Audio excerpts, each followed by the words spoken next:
Break के बाद एक बार फिर से आप सभी का स्वागत है योग और स्वास्थ्य पर आधारित हमारे इस बेहद खास कार्यक्रम स्वस्थ विचार में। मैं हूं आपके साथ आपका साथी विकास।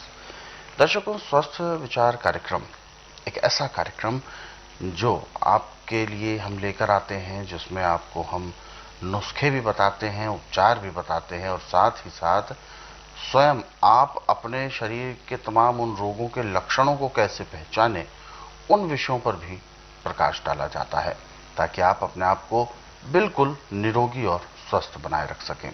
हालांकि रोग जब भी कोई होता है तो अधिकांश वो स्वयं की लापरवाहियों की वजह से होता है। किन लापरवाहियों को हम कर जाते हैं, किन चूक यानी गलतियों को हम कर जाते हैं जिसका हमें पता ही नहीं होता, उन्हीं सब के बारे में इस कार्यक्रम के जरिए हम बताते हैं। इसीलिए आप सभी से अनुरोध भी करते हैं, जब भी आप इस कार्यक्रम को देखने बैठे तो कॉपी और पेन जरूर लेकर बैठा करें। जो भी नुस्खे उपचार आपको बताए जाएं उनको आप लिख जरूर लें। तो आगे बढ़ते हैं और शुरू करते हैं आज के मुख्य विषय पर चर्चा। गुरु जी, आज के इस अंक में हम बात करेंगे आधे सिर के दर्द को लेकर। ऐसा माना जाता है कि जो आधा सिर का दर्द होता है ये सामान्य सिर दर्द से भी कई गुना भयंकर होता है और ऐसे में व्यक्ति झुंझला जाता है, चिड़चिड़ा हो जाता है, बहुत सारी तकलीफें होती है। क्या है ये आधे सिर का दर्द जिसकी वजह से इतनी बड़ी तकलीफ आती है? देखिए, आधे सिर का दर्द बाईं साइड भी होता है, दाईं साइड भी होता है।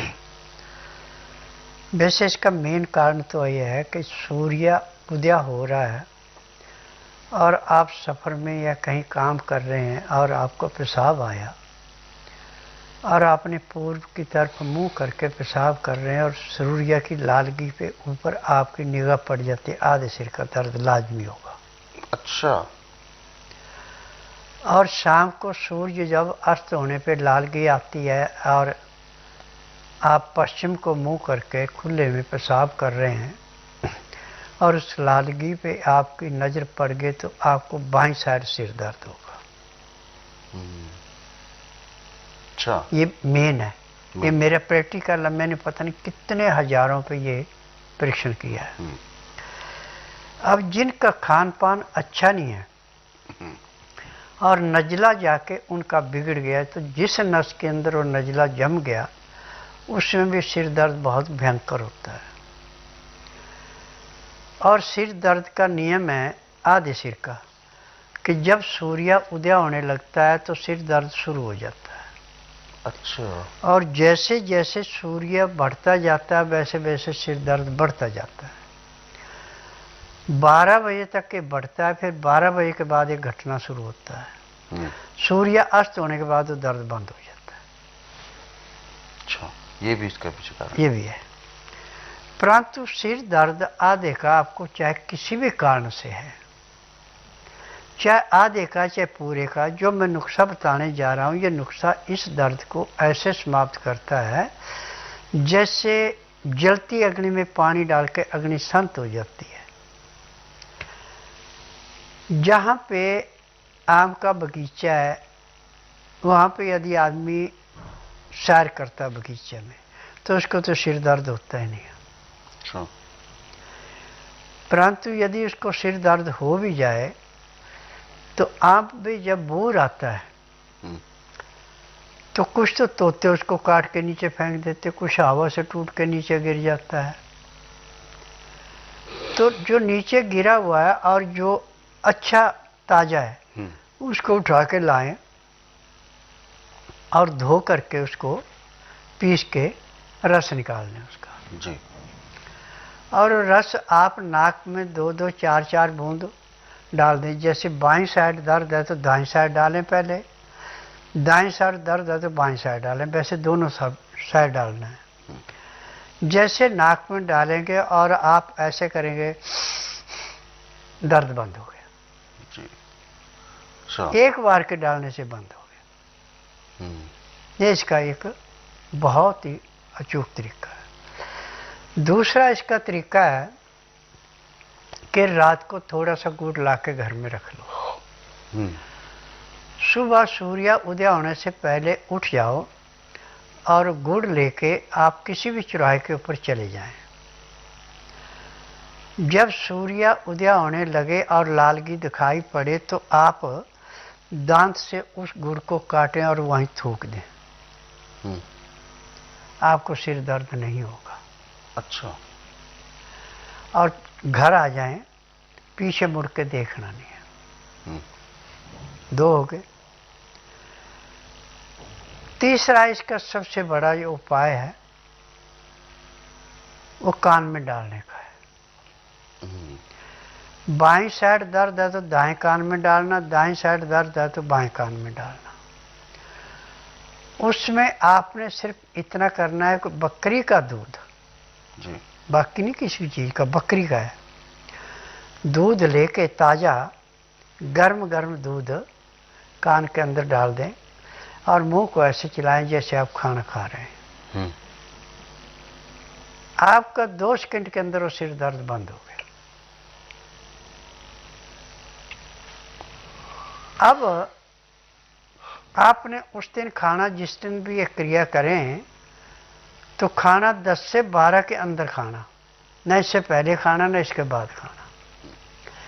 और खाना खाते समय 2 गिलास गर्म पानी, लहसुन प्याज अदरक का रस मिला के खाने के साथ पीना जरूरी है।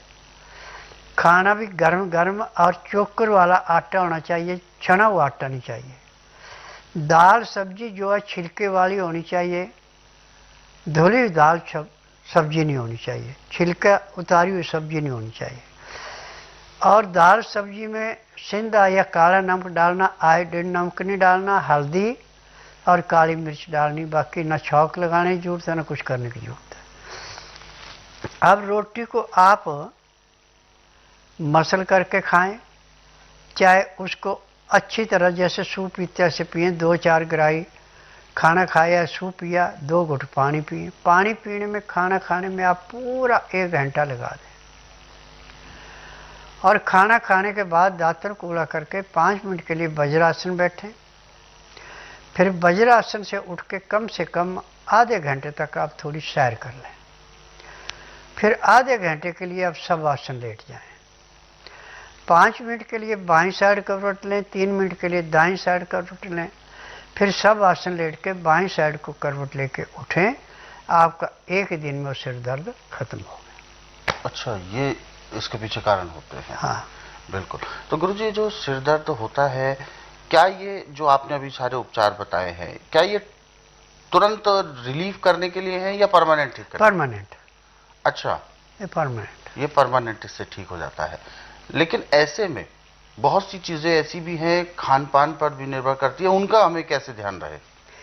देखिए, हमारे शरीर के अंदर लेबोरेटरी है टेस्ट करने। अच्छा। यदि सूखी चीज है तो बाएं हाथ में लेके ऐसे दिल पे रख लो, और गिल्ली चीज है तो गिलास में रख लो, और दाएं हाथ खड़ा होकर ऐसे सीधा कर दें। दूसरे आदमी को मेरा हाथ है नीचे दबाओ, उसको जोर लगाना पड़ता है, वो चीज़ खाएं आपको नुकसान नहीं करेगी। अब जो चीज़ आपको माप को नहीं आती उसको जोर नहीं लगाना पड़ेगा, आपका हाथ एकदम गिर जाएगा। उस चीज़ को खाएंगे आपको नुकसान होगा। अच्छा, ऐसा भी होता है? हाँ बिल्कुल। ये शरीर की लेबोरेटरी बड़ी ज़बरदस्त है। और गुरुजी, ये तो आधे सिर की बात है, और वैसे भी कभी कभी भी अगर सिर भारी होने लगता है तो उसके पीछे आप किन किन चीज़ों को वजह मानते हैं? देखिए, सिर में भारीपन होने का मुख्य कारण आपके खान पान की लापरवाही। अच्छा।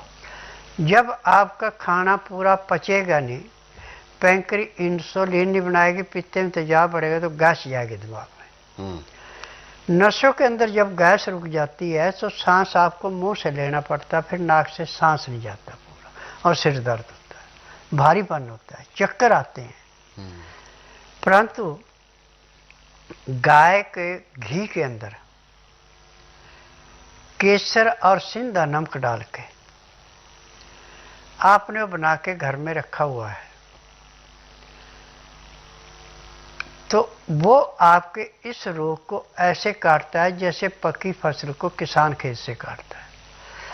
तो उस घी को ड्रॉपर के अंदर डाल के पहले गर्म पानी में रखें। जब वो घी पिघल जाए तो कम से कम 50 ग्राम घी 25 ग्राम बाईं साइड 25 ग्राम दाएं साइड नाक में डालो और सांस ऐसे लो जो आप बाईं साइड में डालेंगे वो दाईं फेफड़े में जाएगा, जो बाईं साइड में डालेंगे वो दाएं फेफड़े में आएगा। जब वो गाय का घी, केसर और सिंधा नमक क्रॉस हो गया, आपका सिर दर्द, चक्कर आना, मंदबुद्धि, याददाश्त की कमी सब खत्म हो गई। और इसी से? हाँ, बिल्कुल। तो दर्शकों, ये तो बहुत ज़रूरी है हम सभी के लिए कि कैसे हमें अपने सिर दर्द को ठीक करना है। हालांकि इसके अलावा भी बहुत नुस्खे हैं, बहुत उपचार हैं, जिनको आप पढ़ना चाहते हैं तो स्वस्थ विचार पुस्तकों के जरिए भी पढ़ सकते हैं। इन पुस्तकों को ऑर्डर करने के लिए संस्थान के नंबर पर आप कॉल करें। नंबर आपकी टीवी स्क्रीन पर है, इनको सेव कर लें। सुबह 10 बजे से शाम 5 बजे के बीच में कॉल करने का समय है। और गुरुजी, एक चीज़ हम यहाँ पर और जानना चाहेंगे। अक्सर आप अपने उपचारों में एक बात ज़रूर कहते हैं कि ठंडी चीज़ों का तो बिल्कुल प्रयोग नहीं करना है, ना फ्रिज का, ना कूलर का, ना एसी का, यहाँ तक कि पंखा भी नहीं। इसके पीछे क्या वजह है? देखिए, कूलर की जो ठंडी हवा होती है, इससे नज़ला जुकाम बढ़ता है और फेफड़ों में जाके जैसे ओस पड़ती है ना सर्दियों में, ऐसे इसके अंदर और नमी फेफड़ों में जम के बलगम पैदा होता है, बीमारी बढ़ती है। एसी में अमोनियम गैस होती है, ऑक्सीजन की जगह अमोनियम गैस जाएगी, वो भी ऐसे जमती है। पंखा जब आपका चलता है, हल्का पंखा चलाओ तो नुकसान नहीं करता, तेज पंखा चलता है जैसे कपड़े में मावा दे के कपड़ा सूख के अखड़ता है, ऐसे शरीर में जकड़न पैदा करता है। आर्टिफिशियल चीजें हमें नुकसान करती हैं, नेचुरली वातावरण में कोई नुकसान नहीं होता। बिल्कुल।